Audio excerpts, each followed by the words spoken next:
¿Qué tal? Muy buenas noches, soy Genaro Lozano y esto es Punto y Contrapunto de martes.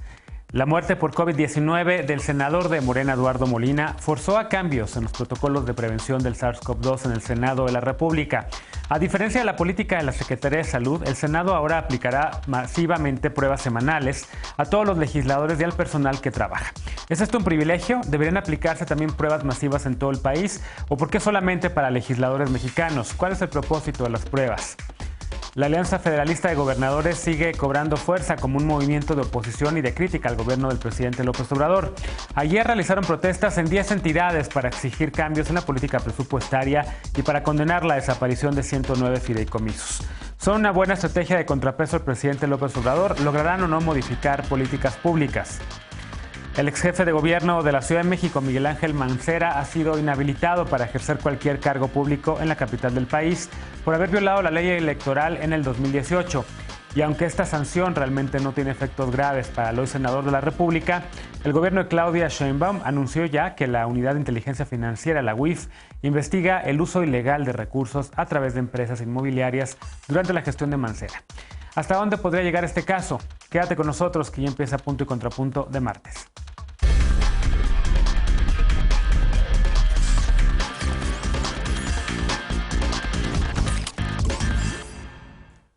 El senador Ricardo Monreal dio a conocer los primeros resultados de las pruebas aplicadas este lunes y martes a legisladores, personal de apoyo y asesoras y asesores de la Cámara Alta. Dijo que de las 530 pruebas realizadas se han entregado 241 resultados, 3 con casos de contagio positivos de SARS-CoV-2, pero ninguno corresponde a algún legislador o legisladora. Monreal insistió que en el Senado no es un centro de contagio y que los contagios registrados entre legisladores ocurrieron en otro lugar. Veamos el contexto.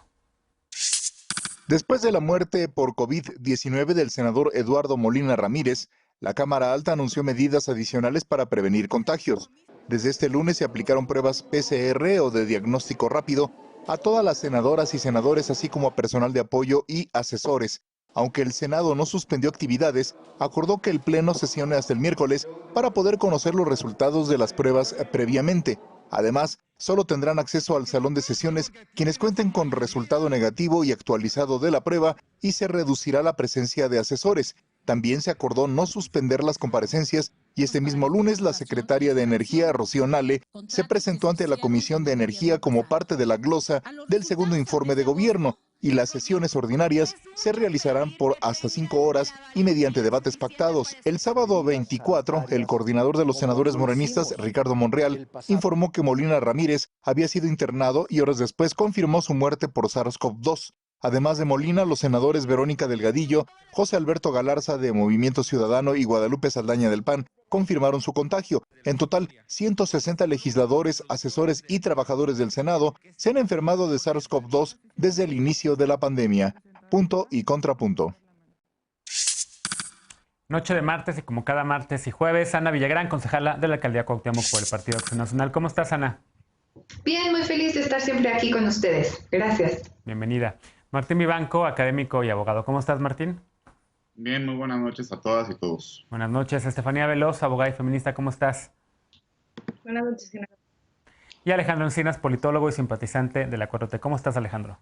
Hola, buenas noches, todo muy bien. Bueno, a ver, ¿por qué? Me quedo contigo. Me quedo contigo porque estamos viendo un tema que está generando ruido y genera ruido por varias razones. Uno de ellos fue porque, pues en efecto, cuando la Secretaría de Salud pues, no está impulsando esto de aplicar pruebas de manera masiva, de repente nos enteramos que en la Cámara de Diputados hacen pruebas semanalmente a los diputados y senadores. Y que en el Senado de la República también ya lo van a empezar a hacer. Y luego por ahí me escribieron algunos asesores legislativos para decirme que no nos están aplicando en el Senado a todo el mundo, que no es al personal de limpieza del Senado, que solamente a senadores, senadoras y asesores de algunas asesoras, ¿no? ¿Es esto un privilegio? ¿No es un privilegio? ¿Cómo lo ves? ¿Por qué lo están haciendo en el Senado? ¿Sirven de algo las pruebas? Como parafraseando por ahí al doctor Hugo López-Gatell. ¿Cómo lo ves? Bueno, de confirmarse que las pruebas son selectivas y no incorporan al personal de la limpieza, que son decenas, cientos de compañeras y compañeros en el Senado, pues es una verdadera tontería y además de un acto discriminatorio, una verdadera tontería porque no tendría ningún impacto porque el virus no conoce de fueros legislativos y aquí en Así esto es. todos estamos en el mismo barco. y tenemos que cuidarnos entre todos. Yo creo que se puede considerar un privilegio cuando este está vedado para otros, cuando no es un derecho accesible para todos. Y en este caso creo que puede haber una interpretación en la que sí pueda considerarse un privilegio, pero también hay que poner las cosas en perspectiva. A la fecha se han realizado 2.300.000 pruebas PCR en el país. La cantidad que se ha realizado en el Senado, si mal no escuché, tú dijiste en un comienzo, Genaro, fueron alrededor de 250. Así digamos, es. el 0.001% de las que se han realizado. Y también hay que decir que en distintas entidades, cuando menos en la Ciudad de México, está claramente documentado que existen kioscos en las plazas públicas en las cuales gratuitamente las personas que tienen alguna sospecha de haber convivido con alguna persona con COVID o que presenten síntomas pueden acceder gratuitamente a esta prueba. Yo creo que diría más allá de ese debate sobre que creo que es válido de si se vale o no lo de las pruebas exclusivamente para un sector o para un centro de trabajo, que además es una actividad esencial, considerada esencial en los decretos y que pues sí es un foco, digamos, rojo porque vienen gente de todos los estados de la República. Claro. Lo que sí yo diría es que creo que se han relajado en el Poder Legislativo las medidas de protección y de cuidado y de distanciamiento social. Con Laura, y esto es multipartidista, desde la mesa directiva de Laura Rojas en el PAN, que fue hasta septiembre del mes pasado, la de Dulce María Sauri en el PRI, o bien en el Senado con la Cámara presidida por el Partido Verde y con la mayoría de Morena. Creo que es una responsabilidad compartida y que sí, lamentablemente tienen que pasar tragedias para que reculen y recapaciten. Me parece que a diferencia de otras actividades productivas, esta no requiere necesariamente de la presencia. Creo que pueden hacer mucho más uso del teletrabajo como venían haciendo, pero que sí en las últimas semanas venían relajándose y ante el eventual, bueno, el inminente, yo diría ya repunte que se está registrando en COVID, pues sí tienen que ser mucho más enfáticos en estas medidas y optar por sesiones a distancia. A ver, por otro lado también está, Ana, el tema de que algunos senadores respondieron a críticas que se hicieron en redes sociales, entre ellos Lili Téllez, que dijo, no, a mí las pruebas no me las da el Senado, yo estoy pagando por mis propias pruebas. El senador Martí Batres también publicó una prueba de COVID hecha en un laboratorio privado, no se las está haciendo al parecer tampoco ahí en el Senado de la República. ¿Cómo lo ves? La verdad es que sí es un tema porque dentro de la narrativa, digamos, de Morena está el de primero a los pobres, en el de no hacer estas diferencias, y de repente uno se encuentra que con estas denuncias que te digo, a mí me escribieron como tres asesores legislativos del Senado para decirme no las que están queriendo aplicar a personal de limpieza, solamente a senadoras, a senadores y a sus asesores, no a todo mundo. Entonces, ¿cómo ves este tema? Es un tema que pues sí nos pone a reflexionar bastante porque le estamos dando la verdad la razón a varios de los argumentos que justamente la senadora panista Lili Téllez señaló en la comparecencia con Gatell, porque su argumento más fuerte en mi consideración fue la manera en la que el Estado mexicano le estaba negando el derecho a la prueba a miles y miles de personas que van a un hospital y si no te vas muriendo no te quieren aplicar una prueba rápida. Sí hay kioscos aquí, de hecho aquí en Cuauhtémoc hay varios, yo he difundido su ubicación, pero el tema es que cuando ya tienes los síntomas te exigen a fuerza la prueba y no te la hacen aunque tengas síntomas leves o medianos. O sea, realmente tienes que ir muy grave para que en un hospital te quieran hacer esa prueba. Entonces me gusta mucho el contraste que tú realizas en cómo entonces por qué a los senadores, a las senadoras, diputados y diputadas se las realizan apenas estornudan y como la senadora Lili Téllez señaló, también muchos secretarios de Estado o también del gabinete de Claudia Sheinbaum apenas dijeron, ¿sabes qué? Estoy empezando a presentar síntomas y al día siguiente ya tenían ahí a personal pues médico de la Secretaría de Salud encargado de hacerle estas pruebas. Sí se muestra o sea, creo que sí en este tema estamos viviendo el gran contraste que Morena tanto dice estar combatiendo, el de los mexicanos privilegiados y el de los mexicanos pues comunes y corrientes como pues podemos llegar a ser cualquiera de nosotros. A mí me duele mucho que un senador haya muerto, pues mis mensajes de solidaridad y de mucho dolor pues a su familia del senador Joel Molina. porque justamente en esta comparecencia donde se desaparecieron los fideicomisos, Acción Nacional votó en contra de la realización de la sesión. Y ayer o antier, me parece, el doctor Alomía dijo que el Senado solo tenía autorizado tener presencialmente a 64 personas.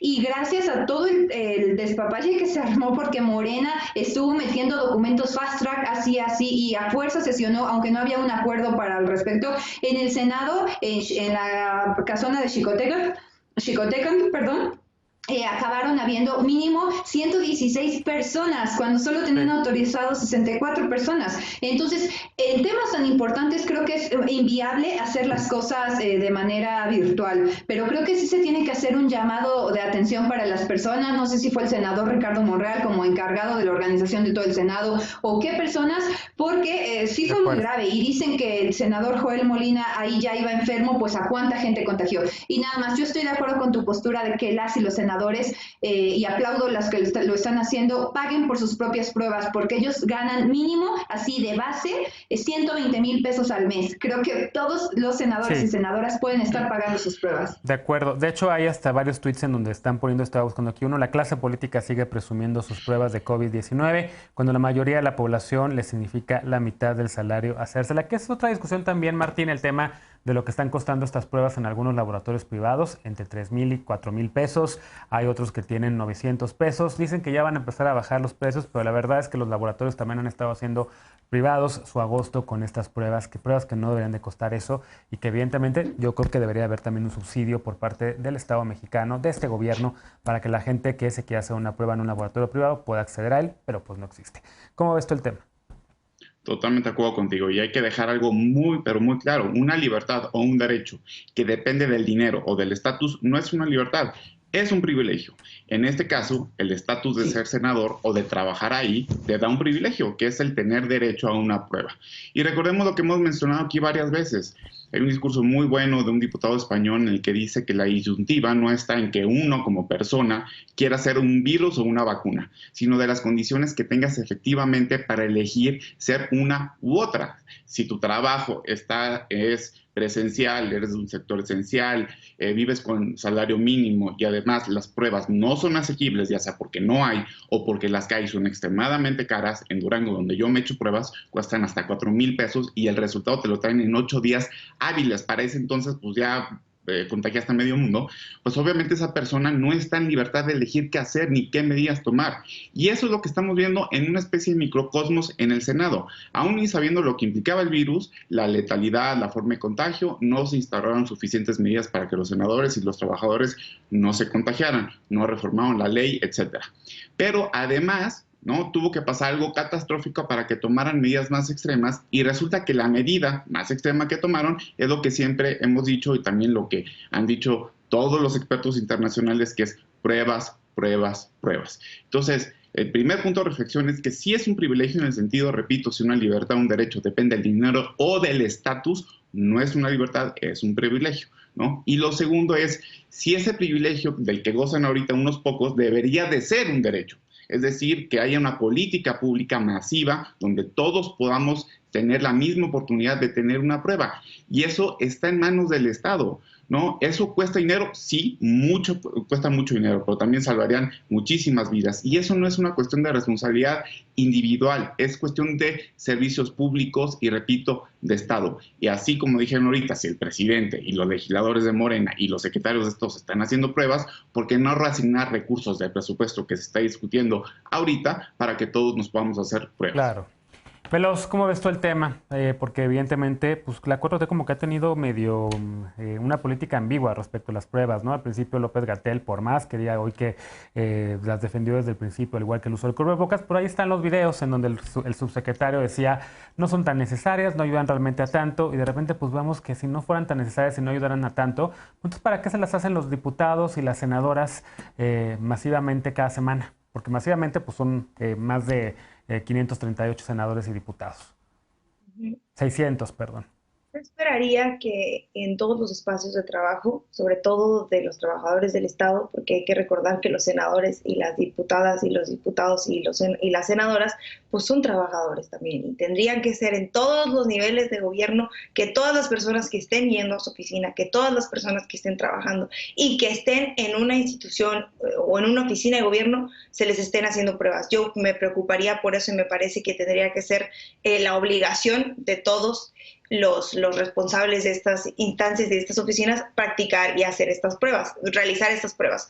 Ahora, respecto al tema de los trabajadores y trabajadoras de la limpieza, es claro que es un privilegio y claro que está mal, porque la relación con las personas, con el personal de limpieza, no solo en el Senado, sino en otros lugares, es muy compleja porque casi todos son subcontratos y parece que no se puede tomar decisiones desde ahí porque todos son empresas subcontratadas, porque ese fue el sistema con el que nos dejó el panismo, gracias y dijo que nada sea del Estado, que todos sean empresas privadas, y entonces también ha sido complicada la relación con esos trabajadores. El Senado, yo creo que esa es mi postura, tendría que contratar al personal de limpieza y a partir de eso pues también otorgarle los mismos derechos. Porque además ya se prohibió el outsourcing, ¿no? Exactamente, yo creo que es el segundo paso con el tema del outsourcing. Pero no entiendo cuál es el conflicto, si es un problema de que queremos que los senadores lo hagan por fuera. No, a mí no me gustaría que los senadores pagaran con su propio dinero las pruebas, porque la idea no es esa. Creo que la idea es que sea la regla para la mayoría de las personas que están en oficinas de gobierno, y aplaudo que haya sido la decisión que se tomó a partir de un hecho lamentable como este, aunque ya dijeron y vieron las fechas que no había sido en ese momento cuando el senador estaba enfermo en un proceso de contagio cuando asistió al Senado, pero que sí en este momento como está todo, y obviamente pensando en que viene un proceso electoral complicado y todo el mundo quiere utilizar el templete, pues va a ser más difícil decirle a los senadores que traten de no asistir o de que asistan lo menos posible. Y coincido con lo que decía Alejandro, se están relajando mucho las medidas, pero sí la discusión respecto a si está bien o está mal, pues yo creo que nadie podríamos decir o ver mal que a trabajadores del Estado se le estén aplicando pruebas. La realidad tendría que ser que sea accesible para todos y todas. ¿Solo para trabajadores del Estado, Estefanía, o debería aplicarse para todo el mundo así con un subsidio o también con un apoyo gubernamental? ¿O nada más para la gente que trabaja en el gobierno? No, yo creo que para todas las personas.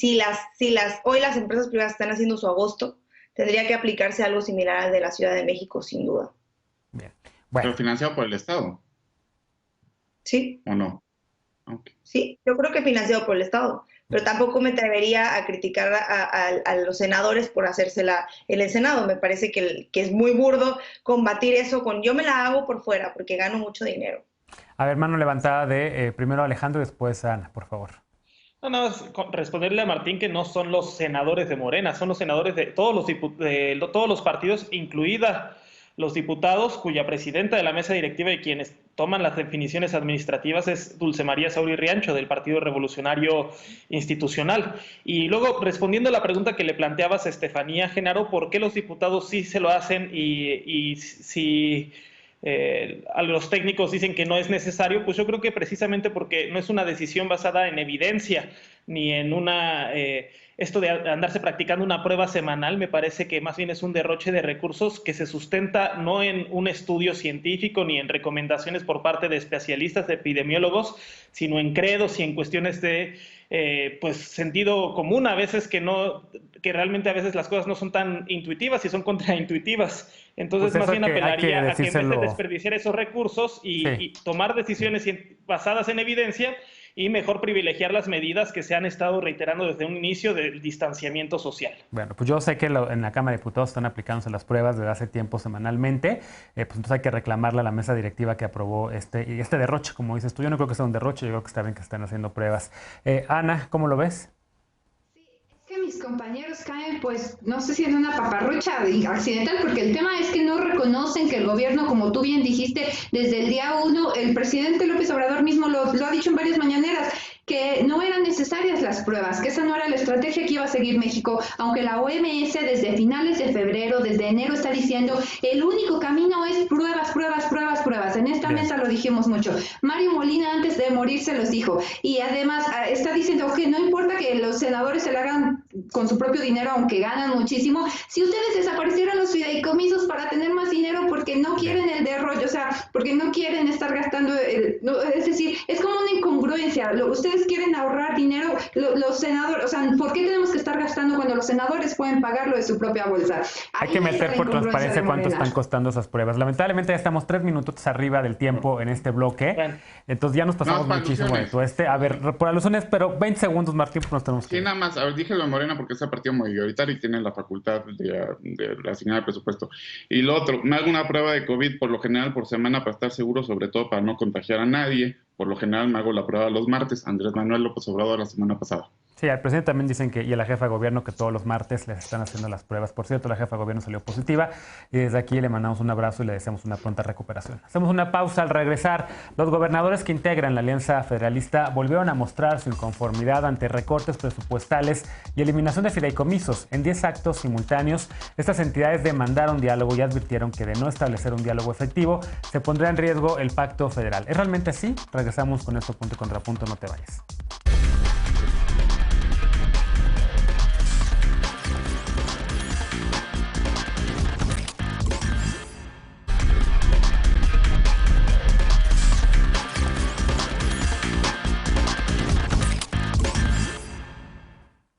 Con actos simultáneos realizados en las 10 entidades que integran la Alianza Federalista, los gobernadores de oposición, una vez más, protestaron contra las políticas del gobierno federal. En un comunicado conjunto denunciaron lo que llamaron irreflexivos recortes al gasto federalizado, apropiación de los recursos de 109 fideicomisos y falta de previsiones en el manejo de la pandemia. Pero esta vez advirtieron que si el gobierno de México no reconsidera estas medidas, se pondrá en riesgo el pacto federal. Los gobernadores que integran esta alianza dijeron que no están dispuestos a tolerar más abusos. Así dijeron también cerrar un frente para defender su dignidad ante el demérito, el ataque y la confiscación de recursos. El paquete económico 2021 es considerado el más austero de la historia reciente de México, con reducciones en las asignaciones a las entidades. Los gobernadores de la Alianza Federalista acusaron al gobierno federal de contradicción y de falta de consistencias en las acciones para resolver el fondo de la crisis desatada por la pandemia y que, según ellos, no nos pone al borde de una segunda catástrofe social, económica y de salud. Estamos frente a un estericidio. Realmente han sido los estados los que han dado certidumbre frente a la pandemia, como asegura la Alianza.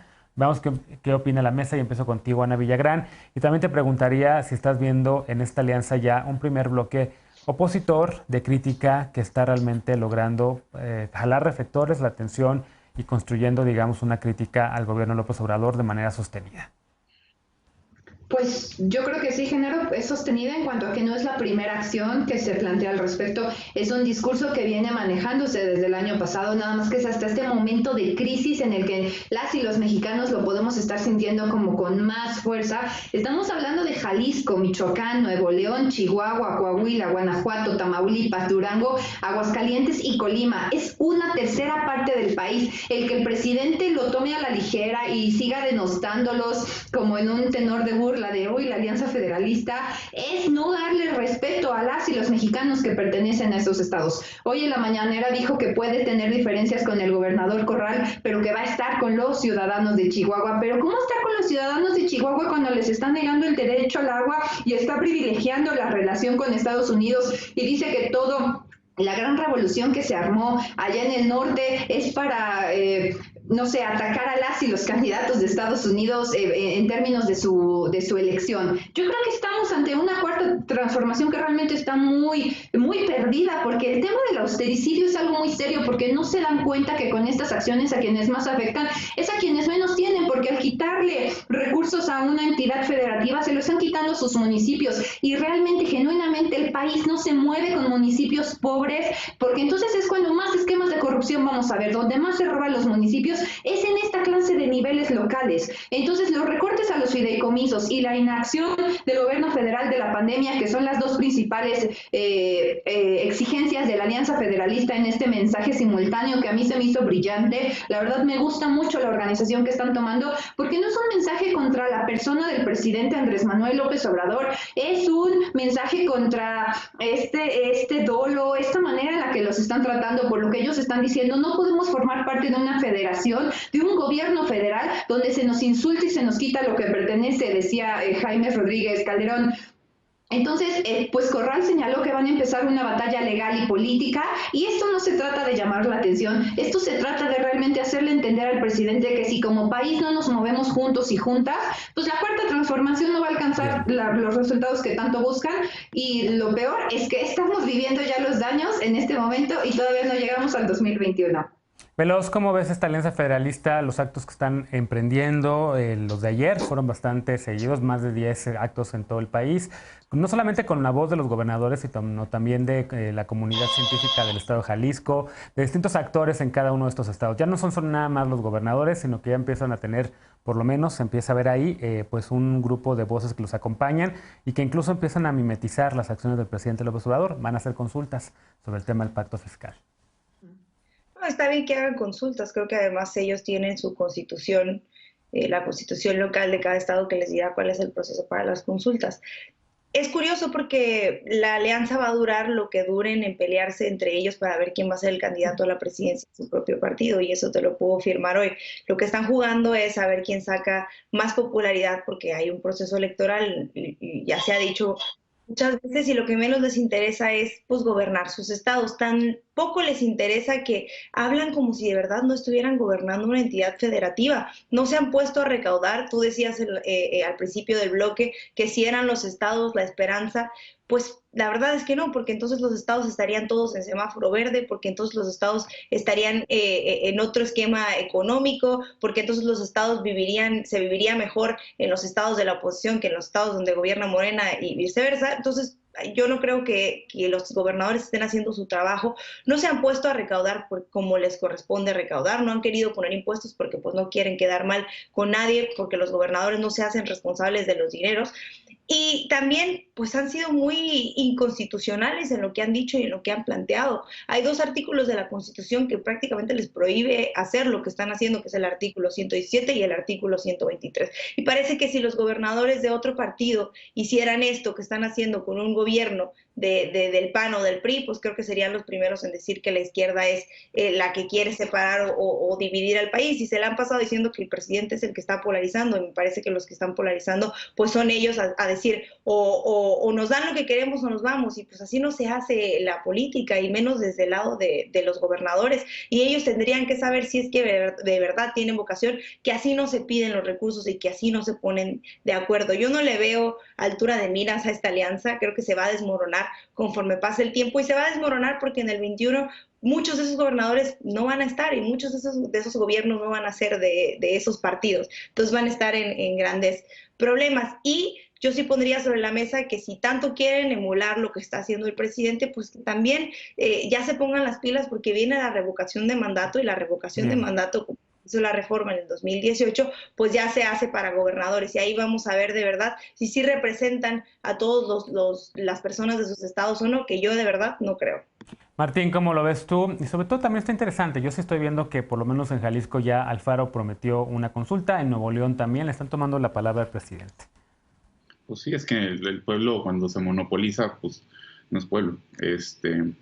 Pero a ver, yo creo que hay 2 dimensiones. La jurídica, creo que, o sea, ahorita la discutimos, por la política, se me hace que esto ya rebasó la parte fiscal. Yo creo que empezó como un pleito fiscal, pero el mensaje de ayer creo que es bajo este gobierno, este grupo de gobernadores, no sé si la ciudadanía, pues, esto de las consultas a mí no me gusta, pero a ver qué pasa, pero no ven beneficio en aliarse con la federación. Y hay varios hechos, ¿no? O sea, que son hechos.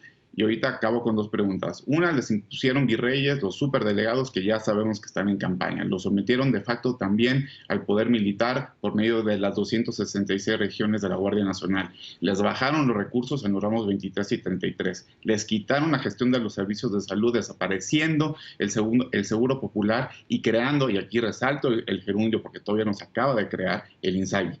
Y también los abandonaron a su suerte económica en la pandemia, y de remate desaparecen fideicomisos clave para el funcionamiento estatal, como el Fonden, el Fondo Minero, etc. Y la pregunta de fondo es que si esto es la inercia de un sistema federal realmente existente, totalmente disfuncional, o es algo causado por este gobierno en particular debido a un plan de descentralización premeditado. Yo creo que es una combinación de ambos. Efectivamente, tú lo has dicho 1000 veces, es un federalismo de contentillo, disfuncional, un arreglo fiscal totalmente superado, pero también creo que hay un verdadero desdén en algunos personajes del Poder Ejecutivo hacia los gobernadores. O sea, hay ya trascendidos de que no les toman la llamada a la Secretaría de Gobernación, no les toma la llamada ni siquiera al subsecretario López-Gatell en medio de una pandemia, y lo que dijo hoy el presidente pues no abona tampoco eso, que no los va a recibir porque pone en riesgo la investidura presidencial. Y creo que como en todo, o sea, esto como en todo en democracia pues, se resuelve con algo muy sencillo que es el diálogo y reconociendo que hay un grano de razón en la postura del otro, pero ese diálogo está completamente roto. Hoy creo que en la mañana se vio eso. Y bueno, de la parte jurídica, si quieren, ahorita veo, o sea, efectivamente no pueden hacerlo, o sea, no se pueden salir del pacto federal, sí del pacto fiscal, del federal no. Necesitan una reforma constitucional. Del fiscal sí se puede porque está en ley y eso se puede reformar fácilmente. Bien. Alejandro, ¿cómo ves este nuevo grupo que se está formando? Ya muy bien formado, institucionalizado también en esta alianza federalista. Evidentemente tienen mucho más recursos que Frena, dice Veloz que más o menos. ¿Cómo los ves tú? Yo sí veo ahí una oposición que está empezando a articularse. Yo veo un extravío total de personas que están argumentando como en el siglo XIX, son argumentos decimonónicos de aquellas construcción del Estado a través del pacto federal, algo completamente rebasado, y también lo veo como una defensa de privilegios y de reclamar los fueros del viejo régimen. Debe ser muy difícil para ellos que en un contexto electoral, como el que se avecina, pues el presidente, incluso estando desde la Ciudad de México, sea percibido por la población de sus respectivos estados como alguien más cercano y más simpático y que más ayuda. Este planteamiento no es democrático, hay que decirlo, no es democrático, no es de demócratas, querer salirse de las reglas del juego, querer salirse cuando los resultados electorales no los aventajan. Así ha sido siempre la derecha, es demócrata de ocasión cuando le conviene, pero cuando la voluntad popular está en su contra, se quiere salir de las reglas del juego. Y dicen aliarse con la federación. No les conviene aliarse con la federación. Me resulta llamativa esa frase porque no es una alianza ocasional. Estamos hablando de un orden constitucional, de un pacto legal. Y aquí lo que se tiene que hacer valer es el Estado de Derecho. Y si no les gusta este orden, pues desde luego hay esta posibilidad de debate, pero sobre todo de someter a consulta en las urnas y ya veremos quién gana en sus estados en las elecciones intermedias de 2021. Es mucha pose, es mucho bluff. A ellos también les he escuchado decir pruebas, pruebas y pruebas como una idea acrítica de implementar pruebas sin criterios metodológicos, sin vigilancia epidemiológica con metodología estadística, sino esta cantaleta que se ha hecho tan popular de pruebas, pruebas y pruebas. Y también los vi apoyar el plan de 8 semanas para acabar con el COVID de Chertorinsky, de Narro y de otros exsecretarios de salud. Pues veamos cómo están en sus estados, ya están casi por pasar esas 8 semanas y en vez de desaparecer el COVID, lo que estamos viendo en esos estados, en muchos de ellos, es un problema de repunte en las estadísticas de enfermos lamentablemente. Por lo tanto, por eso no se tiene que pensar ahorita en llevar agua a su molino, sino en regresar a las mesas de diálogo y de coordinación, porque esto se tiene que atacar desde todos los niveles de gobierno y de manera muy coordinada. Bien. Veloz. No levanté la mano. Ah, perdóname. Ana levantaste la mano, discúlpame. Adelante. Ay, qué confusión, Genaro. Y nada, que ahora agua y aceite, pero fue un despiste. No, para nada. Si quiere mi compañera le doy mi tiempo. Pero, a ver, es que no hay diálogo. No hay diálogo, Alejandro. ¿De qué estás hablando? Ese es el problema. ¿En qué momento el presidente Andrés Manuel López Obrador ha declarado: ayer hablé personalmente con el gobernador de Jalisco, Michoacán, Nuevo León, Chihuahua, Coahuila, Guanajuato, Tamaulipas, Durango, Aguascalientes, Colima? Ustedes están planteando que estos 10 gobernadores están haciendo un simple berrinchito cuando no te das cuenta, por ejemplo, cómo la jefa de gobierno se resiste a pasar nuevamente a semáforo rojo por la gran gravedad económica que esto implicaría, pero sin aceptar los grandes y espantosos números que estamos viviendo aquí en la ciudad, solo para darles la razón. Esto de la Alianza Federalista no es un, o sea, realmente no es un capricho, y el presidente no quiere hablarles porque eso implicaría que el presidente tendría que aceptar los errores en su política federal y el poco respeto que le tiene a otras autoridades, a otros ejecutivos locales que los ven menos. Yo estoy de acuerdo con Martín cuando dice que yo creo que las consultas son una pérdida de tiempo, y Alejandro dice que no están haciendo democracia. Ellos están buscando ser escuchados, tomados en cuenta y que su investidura como gobernadores sea respetada. Entonces, que no nos salgan con que aquí los malos son los gobernadores y el bueno es el presidente, porque el mayor responsable de tener comunicación con los gobernadores no es la Secretaría de Gobernación, es el presidente. Y es el presidente el que no quiere voltear porque los ve como menos, los ve como si él fuera el emperador del país, cuando en realidad es el presidente el que tendría que estar concentrando la unidad nacional, con acción y como con una visión más allá de su ideología. Y eso es lo que está pasando. Si el país se fragmenta, va a ser culpa de la Cuarta Transformación. Ahora sí vi la mano levantada de Estefanía y también de Martín. A ver, no olvidemos, es que la oposición tiene una memoria muy corta, que quienes desde el principio no quisieron sentarse con el presidente fueron ellos, quienes se negaron a ir a las mesas de diálogo fueron ellos, quienes se negaron a ir a las mesas de seguridad fueron ellos, quienes dijeron yo no me voy a sentar con ese presidente fueron ellos, y quienes ha ido a visitarles a sus estados donde ninguno le ha dicho nada, donde han tenido al presidente de frente y no le han dicho nada, ha sido el presidente. Estado por estado, gobernador por gobernador, y ninguno le ha dicho nada cuando lo ha tenido de frente. No, Diálogo su cabeza de vaca lo hizo. Desde el día 1, sí, y no ellos han querido sumar a la estrategia del gobierno federal, porque ellos son los que se creen mejores, ellos son los que han querido hacer su estrategia. Hoy no pueden quejarse de que el presidente no los quiere recibir, cuando ha sido él quien les ha visitado, cuando ha sido él quien les ha dicho, oigan, vamos a hablar. Pero a mí me parece que es un tema de discurso lo que están manejando, más que nosotros sí nos acordamos de cómo viene construyéndose esta alianza entre gobernadores. Martín. No, a ver, tiene razón Alejandro, de que es un arreglo constitucional, ¿no? Pero debajo de ese arreglo constitucional sí hay una cuestión política, y no es como que en la historia de México no se haya independizado nadie. Texas lo hizo, y Yucatán estuvo a punto, y en 1823 también hubo 2 estados que, de hecho, condicionaron entrar a la federación, sí, con su independencia, ¿no? Y a ver, aquí hay algo muy concreto. El tema, y por ejemplo, el que traigo muy presente es Durango. O sea, en el presupuesto ahorita le recortaron 545 millones de pesos para carreteras, 506 millones de participaciones federales. Extinguieron un fondo fundamental para Durango, que es el fondo minero, porque ya hay minas, en el cual le dan 300 millones de pesos que se lo dan a los ayuntamientos y no se utilizan en grandes obras faraónicas, sino pavimento, caminos, drenaje, etcétera. Eso ya no se va a tener.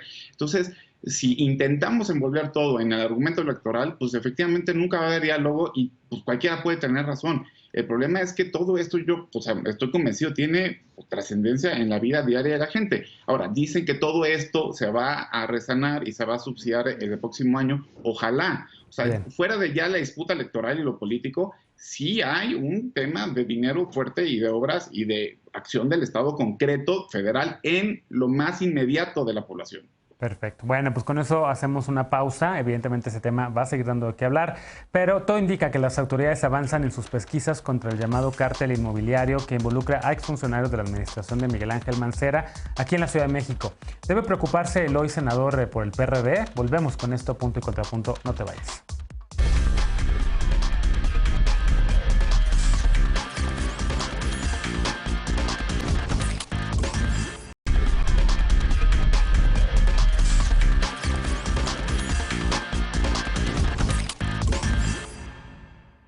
La semana pasada, el ex jefe de gobierno de la Ciudad de México, Miguel Ángel Mancera, fue inhabilitado para ejercer cargos públicos en la capital del país durante un año. Pero si pensaste que esto se debía a alguna mala gestión en su gobierno, estás en un error. Las investigaciones por el llamado cártel inmobiliario que han llegado a los exfuncionarios más cercanos al hoy senador todavía no lo tocan. ¿Qué es este cártel y cómo operaba? Veamos el contexto. La semana pasada, el ex jefe de gobierno de la Ciudad de México, Miguel Ángel Mancera, fue inhabilitado para ejercer cualquier cargo público en la capital del país durante un año. Esto luego de que el Tribunal Electoral del Poder Judicial de la Federación determinó que al difundir promocionales a favor de Ricardo Anaya en el proceso electoral de 2018, Mancera puso en riesgo la equidad de la contienda. Poco antes, la jefa de gobierno, Claudia Sheinbaum, informó que la Unidad de Inteligencia Financiera revisa el uso de recursos irregulares durante la administración de Mancera, hoy senador por el PRD. La prensa publicó que el titular de la UIF, Santiago Nieto, presentó una denuncia contra el llamado cártel inmobiliario. Entre los presuntos involucrados hay funcionarios de la administración Mancera que habrían impulsado la construcción de desarrollos simulando operaciones y permitiendo el uso de prestanombres en procesos de cambio de uso de suelo. Desde febrero de 2019, Sheinbaum ordenó la suspensión de estas obras por irregularidades en la autorización y construcción. Además, se giró una orden de aprehensión contra Felipe de Jesús Gutiérrez, exsecretario de Desarrollo Desarrollo Urbano y Vivienda, y Edgar Tungui, excomisionado para la reconstrucción, y Jorge Eduardo Herrera, exdirector general de Construcción de Obra Civil, fue detenido. También se informó que la Fiscalía Capitalina investiga a Luis Ernesto Serna Chávez, exsecretario particular de Mancera, y su hermano Julio César Serna, extitular de la Central de Abasto. Punto y contrapunto. Tercer tema a discutir esta noche, y bueno, lo habíamos platicado desde la semana pasada, y Alejandro, pues tú querías que platicáramos justo también de este tema, que por supuesto tiene una relevancia bastante fuerte. ¿Va a llegar este tema a tocar hasta el ex jefe de gobierno en la Ciudad de México o no? ¿Cómo lo ves? Porque uno dice, bueno, pues una sanción de un año para inhabilitarlo para ejercer cualquier cargo público aquí en la Ciudad de México, pues hoy en día pues es senador, ya fue jefe de gobierno, pues no suena como una sanción mayor. Bueno, si no va a tocar las puertas, ya tocó las antepuertas, porque en efecto ya incluso hubo un allanamiento, hubo una revisión de una de las casas de su secretario particular, de Luis Serna, que formaba parte de este grupo, pues que hubo un contubernio entre el poder público y el poder inmobiliario para especular con el valor del suelo urbano y generar sobreganancias a partir de un modelo muy pernicioso para la ciudad, que consistía en la desregulación, en permitir el apogeo de desarrollos inmobiliarios al por mayor sin estar sujetos a reglas de sostenibilidad, de planificación, y que venían aparejados además con inversión pública en obras en infraestructura para incrementar la plusvalía de esos espacios, haciendo un manejo privilegiado de la información y una orientación del presupuesto para favorecer las inversiones privadas. El mejor ejemplo de esto es el Deprimido de Mixcoac, esta obra que generó megatúneles viales para conectar esta torre que se está construyendo al sur de la ciudad, a orillas de Churubusco y Universidad, en el pueblo de Joco, que es mítica, que es una corrupción que rasca los cielos. Y lo que hay que decir es que Mancera fue un sexenio que dejó daños irreparables en cuanto a agua, en cuanto a tráfico y sobre todo en cuanto a planeación urbana. Va a ser muy difícil reparar, de hecho pues ya están ahí todos los grandes desarrollos inmobiliarios que fueron de alto impacto y que ya pues son irreparables. Lo que sí se puede hacer ahora, uno, es justicia. Lamentablemente el Partido Acción Nacional le dio un lugar en sus listas de senadores plurinominales para que el jefe de gobierno de aquel entonces, ahora senador, cuente con fuero. Lamentablemente, porque ni siquiera el PRD le dio lugar en su lista de plurinominales.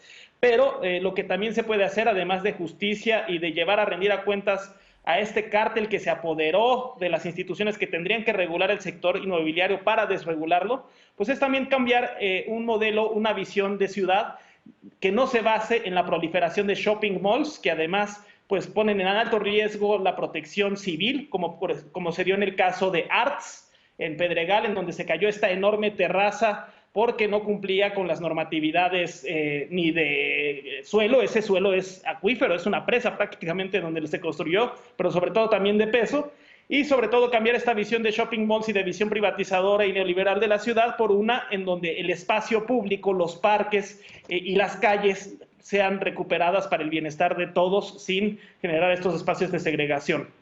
Bien.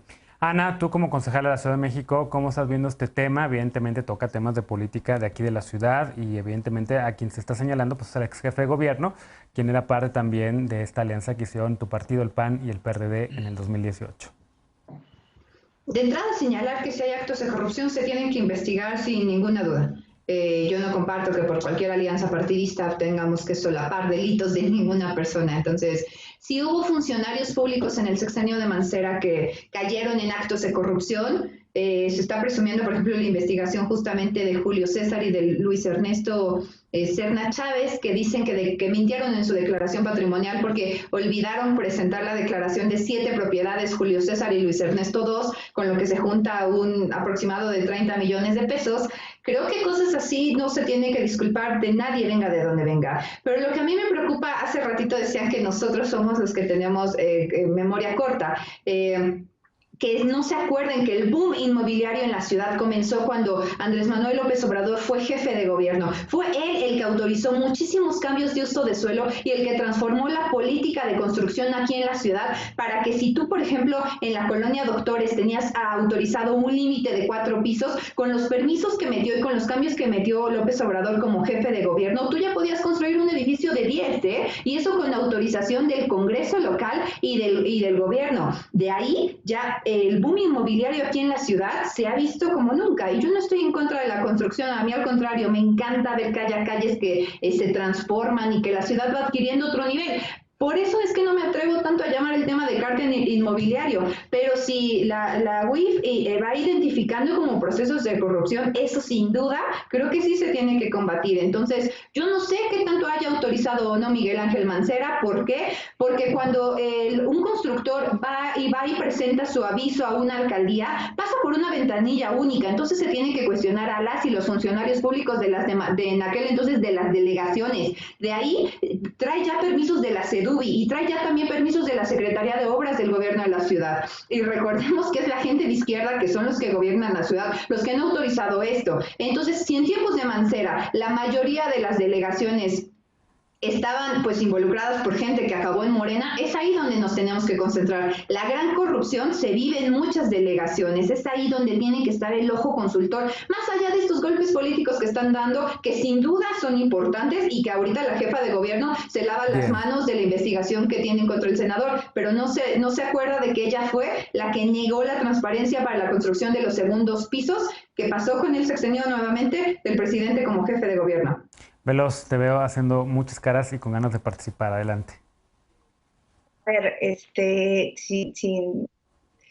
justo. Yo creo que como Ana dice que a ella le gusta ver el nivel y al PAN le gustan los niveles. Nos queda claro con la alcaldía Benito Juárez, donde parece que este esquema de inmobiliarias tiene muchos años dándose. Ahí es donde empiezan a construirse en casas niveles que no habíamos visto, que después se vuelven que son edificios que venden, que resulta que no tenían permisos y que bueno, resultó en la lamentable caída de estos edificios y que hasta hoy muchas familias no han tenido respuesta. Y sí, como decía Ana, es un tema de la alcaldía y la alcaldía Benito Juárez todavía no responde a estas acusaciones porque bueno, en ese momento también estaba Miguel Ángel Mancera, quien se encargó de proteger a sus amigos del PAN, pues de ahí estaba pensando integrarse. Creo que la alcaldía Benito Juárez tiene muchas cosas que decirnos respecto a su esquema de inmobiliarias. Y sí, el esquema de corrupción, más allá de querer, como Ana, culpar a las personas que están en las ventanillas de acceso en los permisos, pues va más arriba, porque parece que el PAN siempre se ha lavado las manos o ha querido justificar todas las acciones de Miguel Ángel Mancera como si fuera uno de los suyos. Lo han justificado en temas de seguridad, lo han justificado en el tema de corrupción y lo han justificado en muchas otras cosas porque Miguel Ángel Mancera le debe muchas explicaciones a esta ciudad y yo creo que lo que decía Alejandro tiene toda la razón de lo que nos dejó con desastre, pero también con este desastre de seguridad. Y sí, el tema es que lleva este entramado de corrupción, lleva también notarios, lleva personas de mandos medios, lleva a todos los amigos en el esquema del gobierno de Miguel Ángel Mancera, que eran los mismos dueños de las inmobiliarias. ¿Por qué se le llama cartel inmobiliario? Porque claro, lo que pasaba era que quienes le daban los permisos estaban adentro, y me refiero a altos mandos, y eran los mismos dueños de las inmobiliarias y se daban permisos entre ellos, eran como una suerte de juez. Entonces creo que Miguel Ángel Mancera todavía hoy tiene que dar muchas respuestas y que desafortunadamente tiene fuero, pero yo sí invitaría a quienes lo llevaron a esa silla a no seguirlo protegiendo, menos quienes están hablando de la Ciudad de México todos los días y no han aceptado todos los errores que cometió Miguel Ángel Mancera y corruptelas y negocios que hizo a la luz del Partido Nacional también. Bueno, Martín, ¿cómo ves tú este tema? Por cierto, aquí en este caso, pues yo no escucho a la jefa de gobierno decir que va a hacer consultas para juzgar a los ex jefes de gobiernos ni demás. Simplemente pues están ocurriendo investigaciones que están en curso, ¿no? Martín. Sí, que bueno, así debe ser. Y yo creo que ese es el punto. O sea, ahorita es una trama de corrupción del más alto nivel, muy complejo, en donde hay cartera que se pasaba de uno a otro lugar, o sea, cartera de inmobiliaria, muchos notarios involucrados, abogados, prestanombres, etcétera. Y pues hasta lo que sabemos es que la UIF ya presentó la denuncia, que se va a empezar a investigar, que obviamente es por recursos de procedencia ilícita, pero sí, hay un gran obstáculo que puede hacer que la expectativa pues, se tope con una pared enorme que es el fuero, ¿no? Entonces necesitan primero desaforar al hoy senador para después ya poder accionar penalmente contra él. Ese va a ser un primer escollo, pero pues a lo mejor este puede ser uno de esos casos arquetípicos en donde realmente sí se castigue este tipo de corrupción, y yo creo que la jefa de gobierno puede realmente hacer un parteaguas y sobre todo distinguirse en el punto que tú acabas de mencionar del gobierno federal, que la justicia, o la procuración de justicia y la persecución de los delitos no queda en manos de la coyuntura, sino se cometió algo, descubrimos todo el entramado de corrupción, ya la UIF hizo la investigación, se va ante la fiscalía porque es una cuestión federal, y también pues la jefa de gobierno va a coadyuvar en todo esto. Es algo en serio muy, muy complejo, creo que Alejandro lo escribió muy bien. Ya el tema urbanístico es otro tema, porque ese es un tema de fondo que creo que en México no lo tenemos claro en ningún lado, pero que ojalá eso sí, ojalá mejore, y que esto realmente nos alerte de cómo podemos echar a perder una ciudad, ahí sí, por la corrupción. Bien, bueno, pues tenemos que hacer una pausa final, pero todavía quedan poquitos segundos. ¿Alguien quiere concluir con este tema o nos vamos ya a la pausa y regresamos con la paparrucha?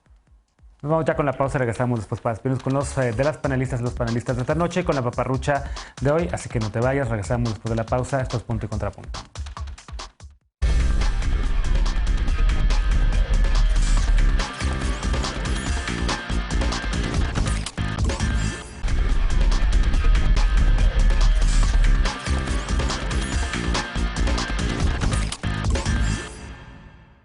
Estamos de regreso para despedirnos con la paparrucha de esta noche. Es verdad que Venezuela desarrolló un medicamento contra la COVID-19.